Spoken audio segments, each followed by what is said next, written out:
पहिल्यांदाच लोकसभेत पाऊल ठेवल्यानंतर थेट मंत्रिपदाची लॉटरी लागलेल्या भाजपच्या पराभूत खासदार डॉक्टर भारती पवार यांना राज्यसभेची उमेदवारी नाकारण्यात आली आहे।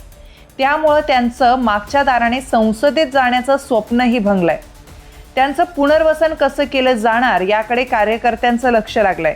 पवार ह्या मूळच्या राष्ट्रवादी काँग्रेसच्या 2019 मध्ये लोकसभेच्या दिंडोरी मतदारसंघातून लढण्यास इच्छुक होत्या, मात्र पक्षाने उमेदवारी नाकारल्यानंतर त्या भाजपकडून रिंगणात उतरल्या आणि निवडूनही आल्या। डॉक्टर असल्याने त्यांना आरोग्य मंत्रिपदाची जबाबदारी देण्यात आली।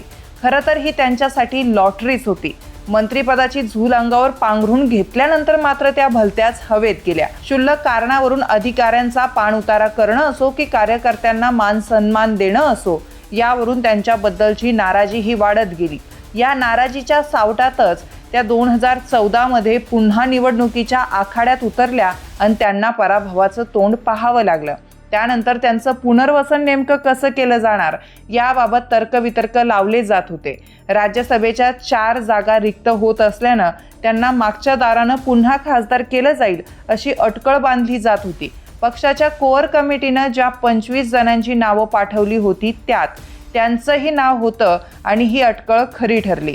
मात्र पक्षाच्या दिल्लीतल्या नेत्यांनी त्यांच्या नावाला कात्री लावली आहे। जिल्हा परिषद सदस्य ते थेट केंद्रीय मंत्री असा प्रवास करून आलेल्या पवार पुनर्वसनाच्या प्रतीक्षेत आहे।